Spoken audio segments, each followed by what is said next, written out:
Baxın, biz bugün dünya xəritəsində Avropa hissəyə baxacağıq və Avropada yerləşən bir sıra dövlətlərin ərazilərini öyrənəcəyik.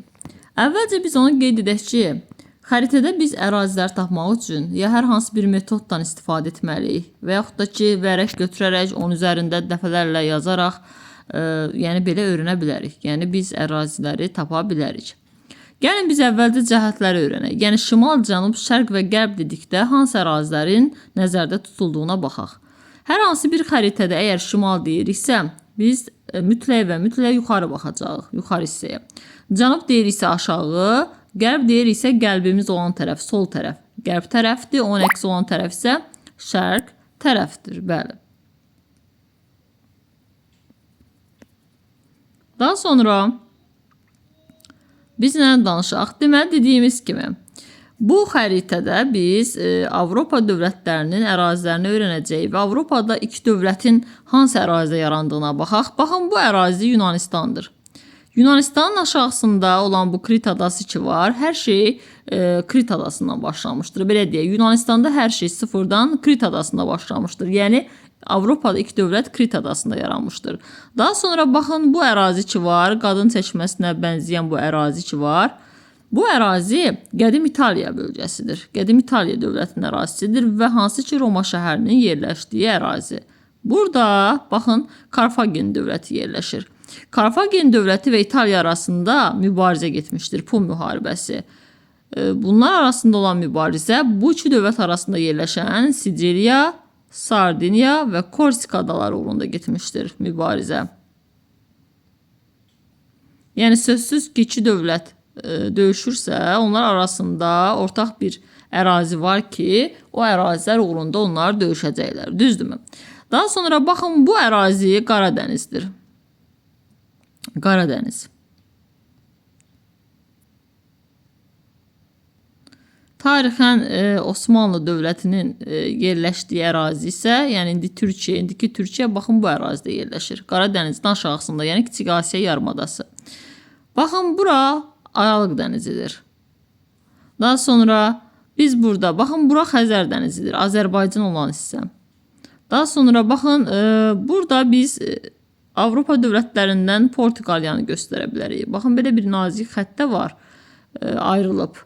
Yəni İspaniyadır burada. Yəni Portuqaliyanı İspaniyanı ayıran bir xətt də görürük biz burada. Portuqaliya, İspaniya, sonra ardıcıl olaraq Fransa, sonra Almaniya, sonra isə Polşa gəlir. Yəni biz bunu bir metod şəklində bu cür yaza bilərik. P, I, F, A, P, yəni baş hərfləri ilə. Portuqaliya, İspaniya, Fransa, Almaniya və Polşa şəklində yaza bilərik. Baxın, bura Norveçdir. Bura İsveçdir. Bura Finlandiyadır. Bu böyük ərazi isə Rusiyadır. Daha sonra Polşanın, baxın, bu istiqamətində Belarusiya yerləşir. Bura Ukraynadır. Baxın, burada bu hissə Krım yarımadasıdır, Krım bölgəsidir ki, daim Osmanlı ilə yəni, mübahisəli ərazi olmuşdur bu ərazi. Daha sonra biz nə deyə bilərik? Biz bu göstərdiyimiz ki, ərazilər ki var idi, biz bunları yarımada şəklində göstərə bilərik. Baxın, Portuqaliya və İspaniyanın yerləşdiyi ərazi ki var idi. Baxın, bura. Bura Pireney yarımadasıdır. İtaliyanın yerləşdiyi ərazi Apenin yarımadasıdır.